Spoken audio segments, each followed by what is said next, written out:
Welcome to Digital Garden State, a podcast by the New Jersey Health Information Management Systems Society. The New Jersey chapter of HIMSS would like to thank their current 2022 corporate sponsors, Business Automation Experts, PKA Technologies, Renner Brown, and ServiceNow. Welcome to the New Jersey Health Information Management Systems Society podcast series, where we discuss emerging trends in healthcare technology and their impact on our industry.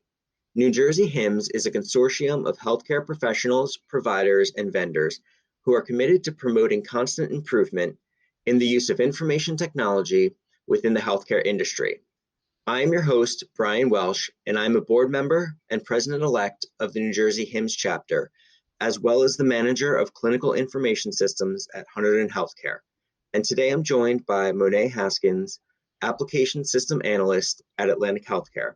And we will explore the topic of change management and its operational processes. Thank you, Monae, for joining us today. Thank you, Bryan. Thank you for having me. I'm happy to be here. So if you don't mind, if we could start out just, a brief introduction on yourself and your current role and some of your backgrounds in healthcare IT. Sure. As you know, my name is Monae Haskins. I'm a registered nurse by first trade.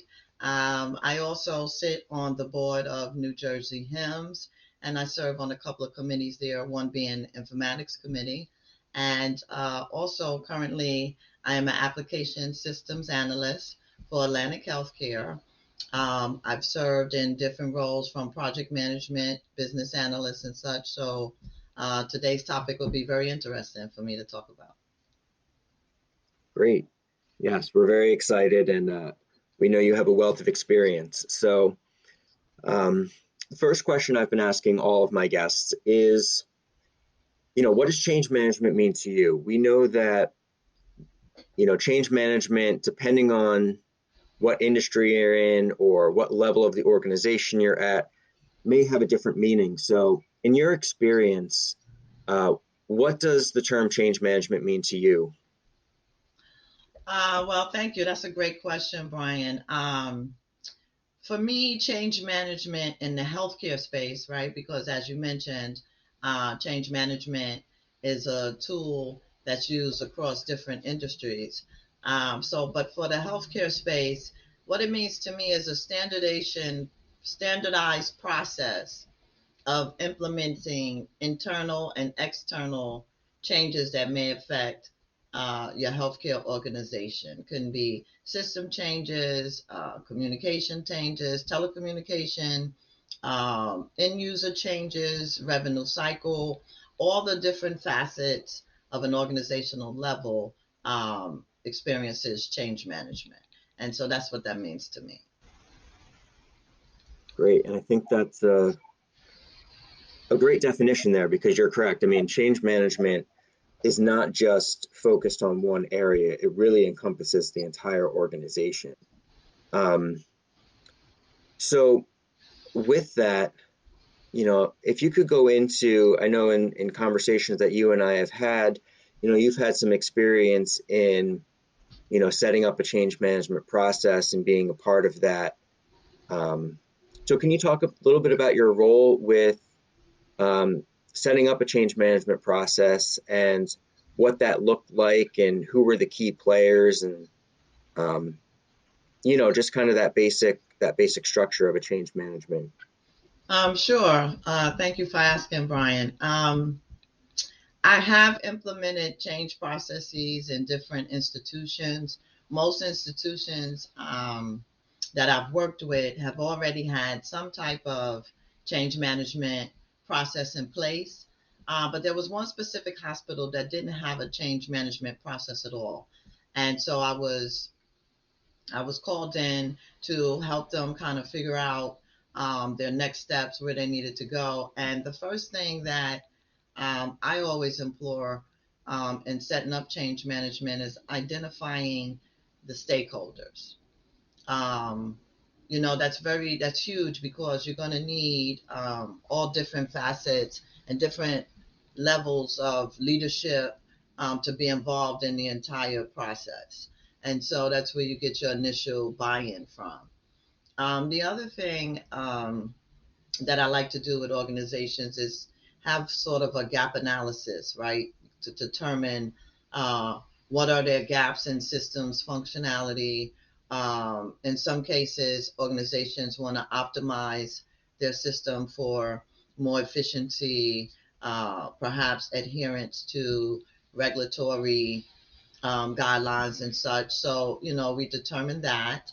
And then after you've identified the stakeholders, then you need to identify the areas where the change will impact the different departments and leaders of that department.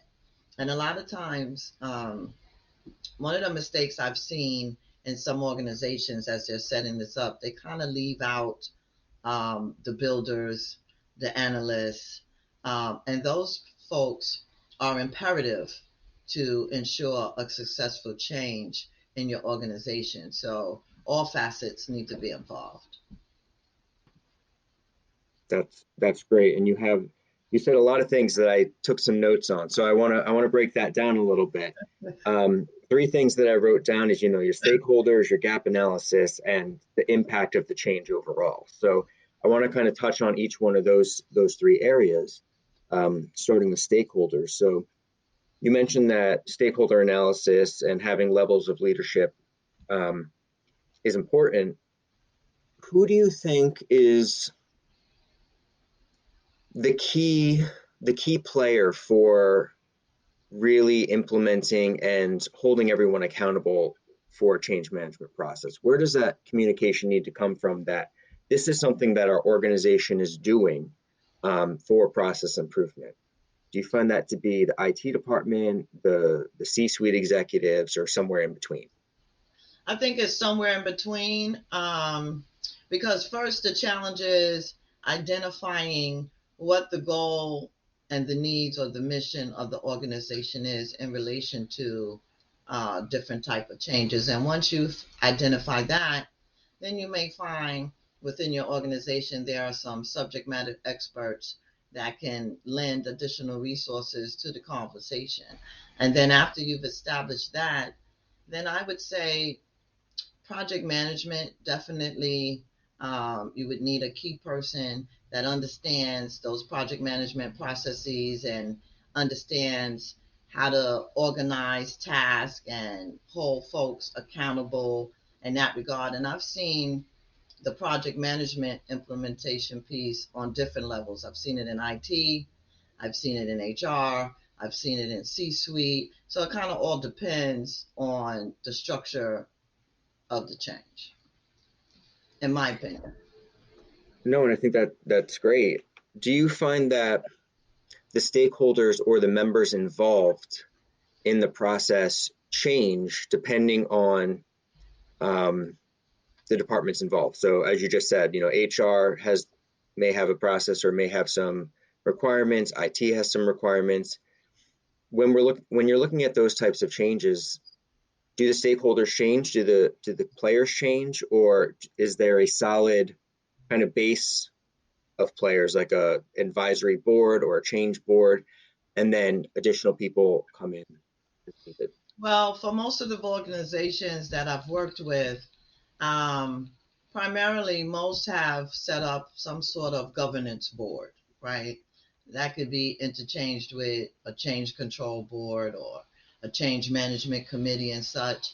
And usually the way it usually works is you get varying input from different departments. So for example, maybe a nurse manager on the unit noticed some deficiency in the system, and you would hope that you have a process set up where she can report that or inquire about that, and from that drives this whole change that will not only enhance patient safety perhaps, but maybe enhance the workflow for the end users and such. And then that would be brought to the governance board or the governance committee. And at that point, you would kind of analyze, well, okay, and using that example, how would this affect other systems, other departments, that kind of thing. And then once you've identified that, then you can kind of pull in those people from those perspective places. And then now you have this whole conglomerate of stakeholders.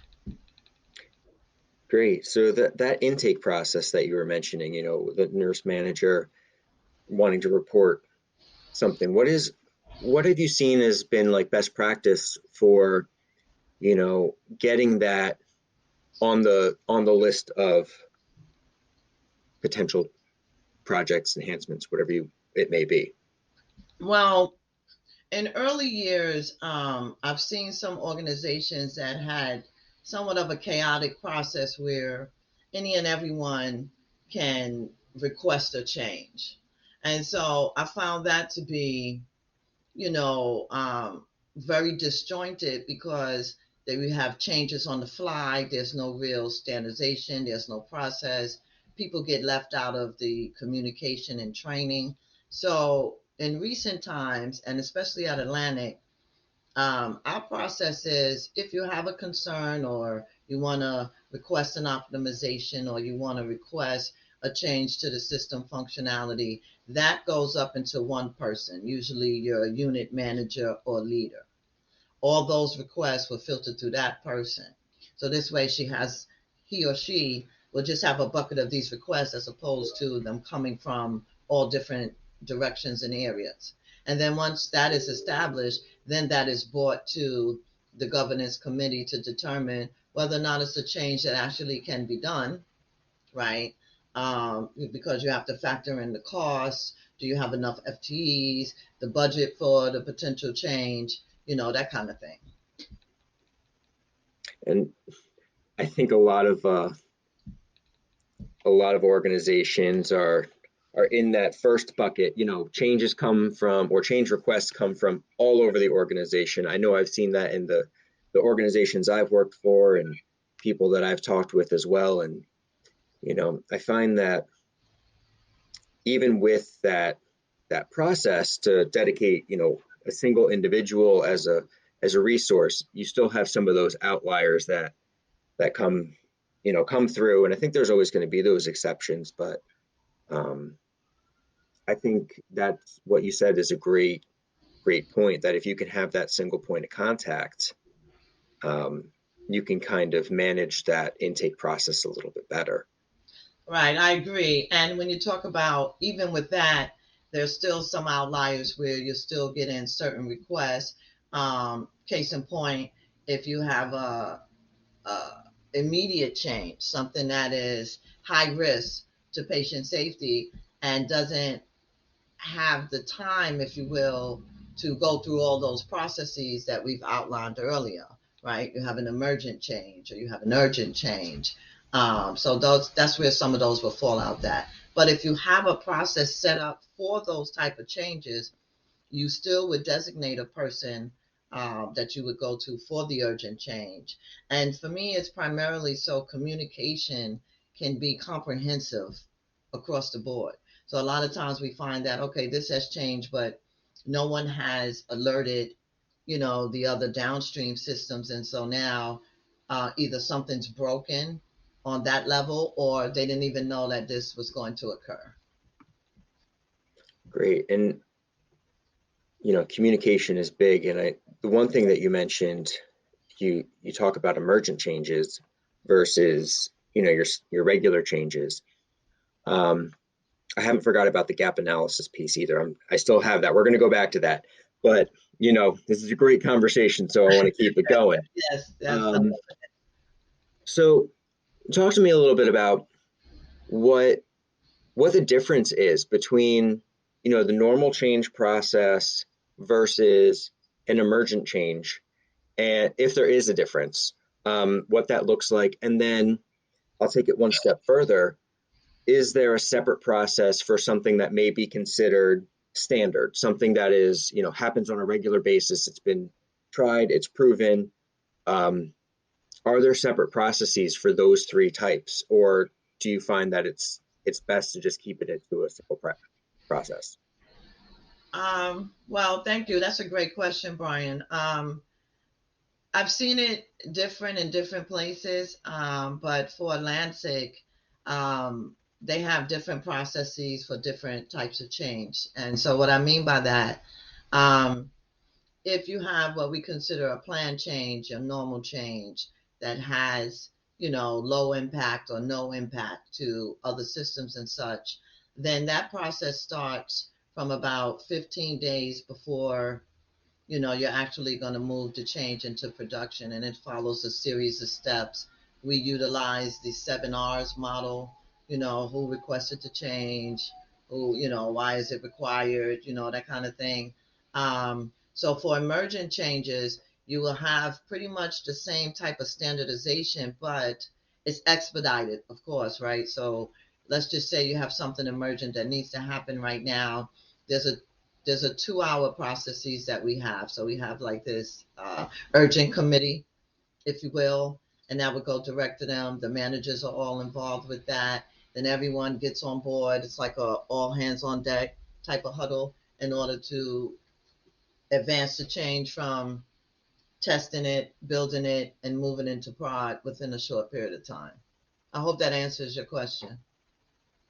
Yeah, it does. And actually, just for the listeners who may not be familiar, can you go over what those 7 R's are? Sure, I sure can. Okay, so there are different models that organizations kind of choose from, different change management models. You have Lewin's change model, ADKAR. So we adhere to the 7 R's, which is who raised the change, what is the reason for the change, what is the return required for the change, what are the risks involved in the change, what resources are required to deliver the change, who's responsible for the build, the test, and the implementation of the change, and also, finally, what is the relationship between this change and other changes. So we have found that in answering those 7 R questions, you kind of more so have more of a streamlined process. You can more readily identify the stakeholders in the process, as well as mitigate your risks that may arise, during the different facets of the change. So when you have identified the requester, right, who raised the change, what's the reason for the change? Is this, a regular system upgrade? Is this some optimization to the system? Do we want to, perhaps put in some additional clinical documentation, best practices, those type of things? Then what is the return required from the change? What do we hope to gain from this? What is the return on our investment, if you will, right? Investment is not always necessarily monetary, but the time, the work efforts, do you have enough people, to man the change, that kind of thing. And then what are the risks involved? Are there any downstream effects, other systems involved? And also, one thing I didn't mention, also having a backup plan, right? So if you've hit all these buttons, if you hit all these boxes, and now you're ready to move your change into prod, you yourself, Brian, know that there's always a risk that something you have missed and now something else is broken. Do you have a plan that can back out that piece of the change that you've now put into production? And your resources, identifying how many resources realistically do we need to implement the change? Who's responsible for the build and the test of that particular change request? That usually falls on the analysts, the trainers, support folks from IT. And then what's the relationship between this change and other changes, right? So a lot of times, if you don't identify that last R, what's the relationship, some efforts can be duplicated. Maybe, there's some other previous changes that was in place, and maybe we can enhance upon that. So knowing what that relationship is extremely important as well. That's wonderful. I don't think I knew all of the 7 R's, so this was educational for me as well. Yeah, wonderful. Um, when I said for the listeners who may not know, it was really for Brian who doesn't know. But That's fine. so I do want to go back to the gap analysis piece, and I have a question there as Okay. well. So I think the gap analysis is great. I know that's something that we've used as well at our organization. So who's the best? What group is responsible for conducting that gap analysis, and is there a difference between enhancement related requests versus project related requests, and then optimization requests? And is there a different is there different gap analyses that go into play with them? Are there different processes that go into play with them? Or does it really all fall under one process? That's another great question. Again, thank you. It definitely doesn't fall under one process. Again, because change management affects different areas of your organization. So yes, you have some that needs a bigger scope, right? So if you're bringing in an entire new resource planning, in your financial department, that's a huge project, right? It's an enhancement, but it's a huge project. And that process of scoping and stakeholder gathering and all that type of stuff usually will come from the project manager. Some organizations I've seen, depending on how large that type of project is, will outsource that to a third party vendor that comes in and does the gap analysis pertaining to that particular project. And then there was another piece you asked me that I didn't quite catch. I'm sorry. Yeah, no, I mean, so I guess it was, talking about the differences in enhancements, projects, optimization. Okay, right. Yep. So for us, optimizations can be something like there's this new functionality that your EHR is offering that you don't necessarily need to implement it into your system in order to function, but your organization and your physician champions and such, think this would be a great a great thing for the system in relation to patient care or clinical documentation and such, and that has its own processes in the sense of terms of status labeling. So if we're going to do an optimization, it goes through the same scoping, but it's not on the same level as, let's say, an emergent change, or let's say we're upgrading a medication or something like that. I'm not sure if I quite answered you. Would you like No, me to that go a was little bit more? no, that was great. I appreciate that. Thank you. So we are coming to the end of our time with one another, but I um, had a wonderful time. I do want to open it up if there are any, last, recommendations or challenges and ways to work around them, on how to increase change management processes or efficiencies, anything that you can offer to our viewers in that standpoint. Um, well, I definitely recommend that all organizations have some sort of change control process, change management. We didn't really get a chance to talk about release management, but that's where you have all your changes kind of bulked to go out at set release times. That improves efficiency and volume, quality, all that kind of stuff. One of the cons I would say is human behavior. All folks are not easily ready to accept change and new processes.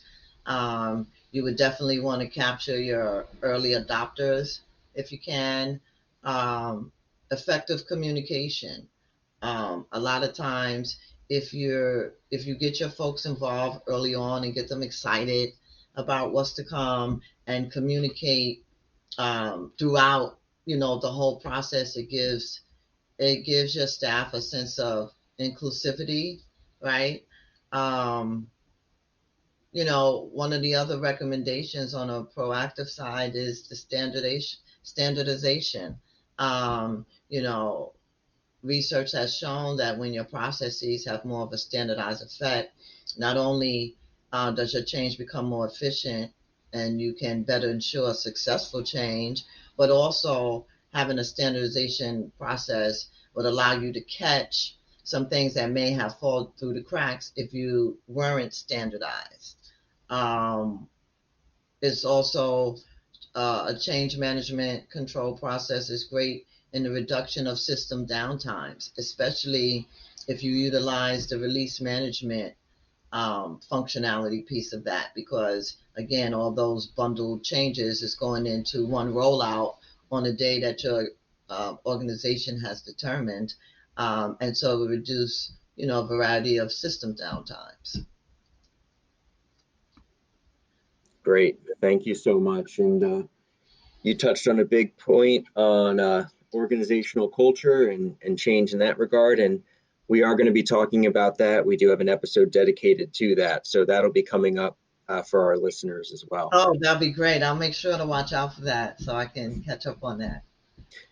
Great. So again, really appreciate you taking the time to speak with me and offer some great insights.